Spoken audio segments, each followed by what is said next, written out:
Hello everyone, I'm Heather, and this is my channel, Heather Travels. I make videos all about travel. If you like travel or you're interested in travel, I would encourage you to subscribe so that you don't miss any of my upcoming videos. I pack all of my videos with lots of helpful travel tips. In today's video, I want to debunk 5 myths about traveling with kids. I have 3 kids. They are basically all adults now, but I've been traveling with my kids since they were babies. And I have lots of experience of traveling with kids of all ages, from infants all the way to adulthood. If you are someone who has been watching my channel for quite a while, and you have been eager to see pictures of my kids when they were littler, this is going to be a fun video for you because I'm going to throw all sorts of pictures in of my kids traveling when they were younger. There's lots of videos and articles out there about myths about traveling with kids. But these are 5 myths that I thought were especially important to talk about. Myth number 1, there's no point traveling with young kids because they won't remember it. Okay, I strongly disagree with this. Yeah, maybe they won't remember it, but that doesn't mean you shouldn't go. You shouldn't stop yourself from traveling with your children just because you think they're too young to remember it or too young to appreciate it. When you're on the trip, when you're having the experience together, you're going to enjoy yourselves. You're still going to have a cool experience together. They're still going to gain things, even if they're little tiny babies. Things are going to be imprinted on their brains, colors, smells, sights, faces, movement, all that stuff that helps a baby's brain development, helps little children become more socialized, all sorts of positive benefits. There's a bunch of positive benefits to traveling at all ages, but there's also a whole bunch of benefits to traveling with your kids at every age. Traveling with children is really important. I think it's a very important part of the family experience and something you should not put off or neglect just because your kids are young and you think they're not going to remember it or they're not going to appreciate it. If nothing else, you're going to remember it and you'll have those memories to cherish and treasure and share with your kids when you look at pictures together when they're older. All right, myth number 2. Babies and toddlers are too much work to travel with. This one, I'll kind of split my response. Babies are actually really easy to travel with, especially if they're really small. They're not mobile, they're not crawling or cruising along the furniture or walking yet.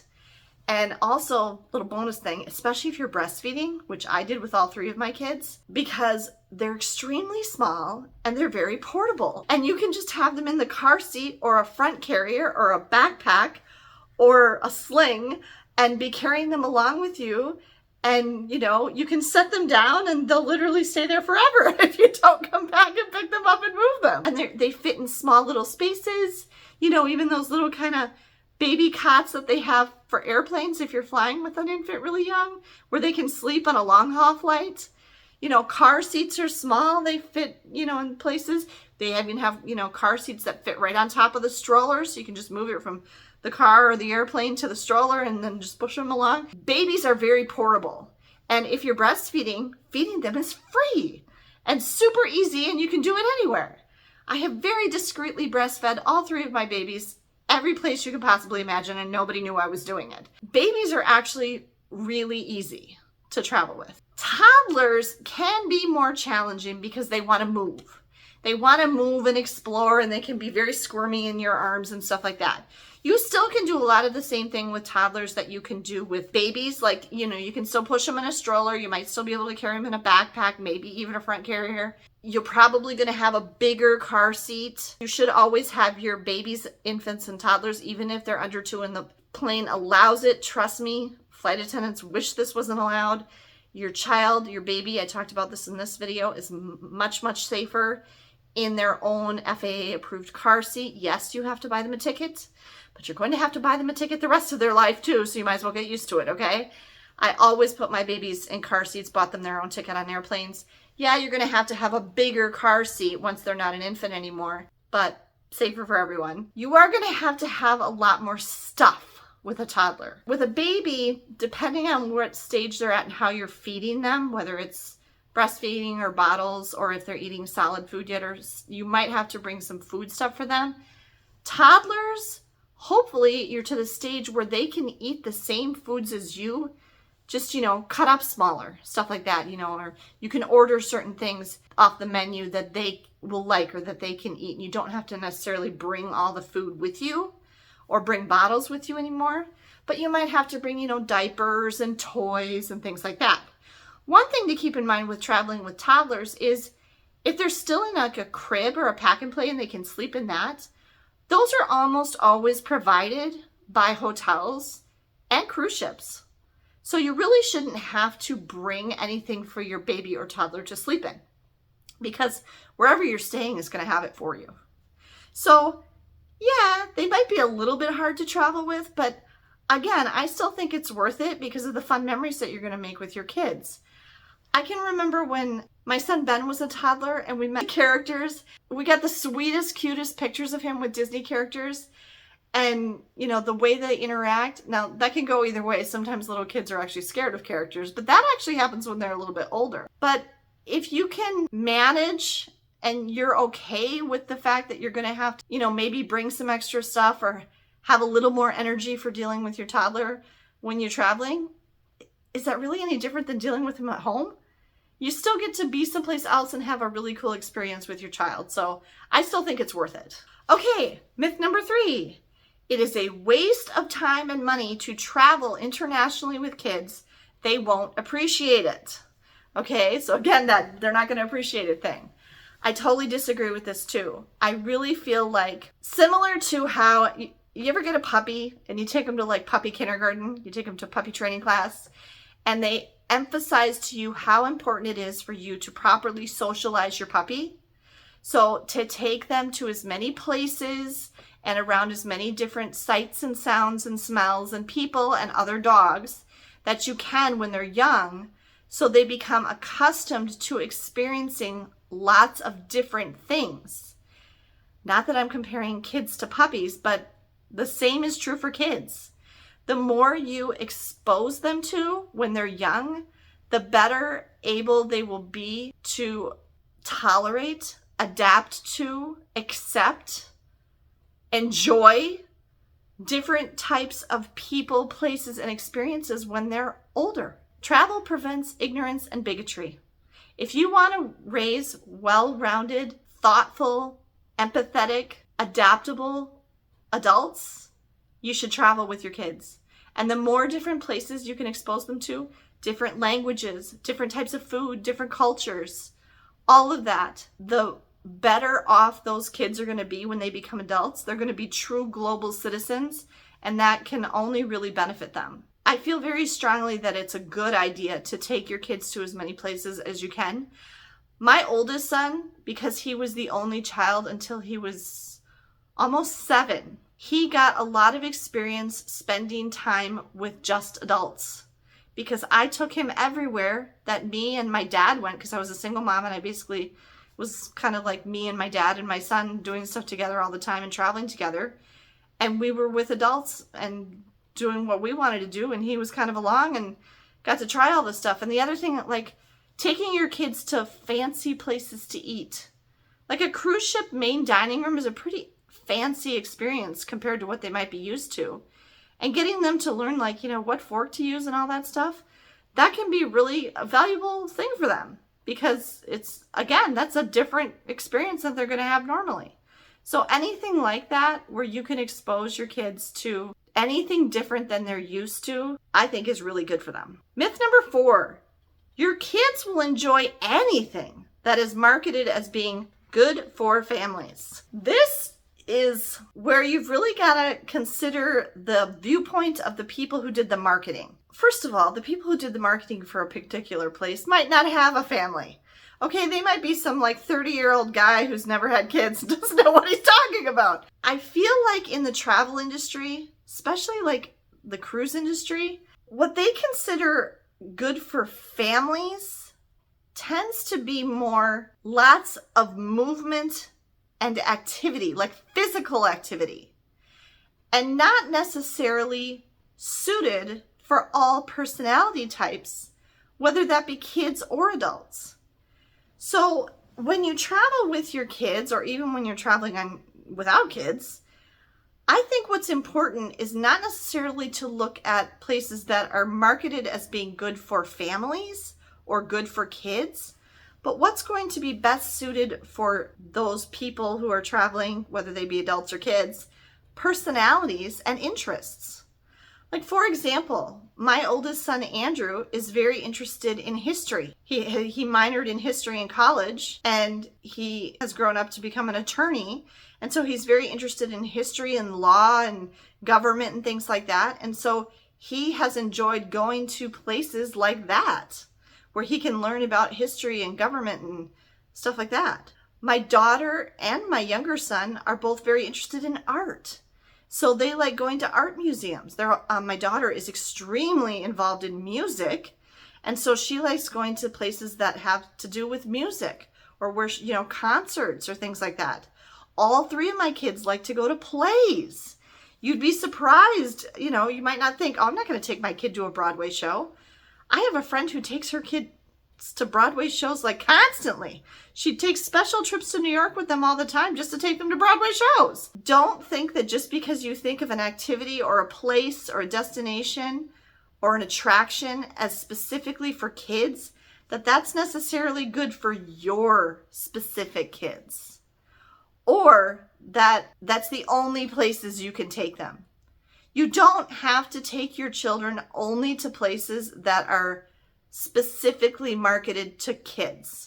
For example, my kids all love children's museums. Children's museums are a great place to take your kids in any city that has one. There are a lot of children's museums just in Wisconsin alone, and we had a statewide membership, and we went to children's museums all over the state of Wisconsin when my kids were younger. But that's something that they grow out of, and you're not going to take your kids to children's museums when they're adults. Then you look for, maybe a different kind of museums that they think are fun and cool or whatever. So, at some point they started liking aquariums, and there's all sorts of different things that you can take your kids to. And you really have to know your child.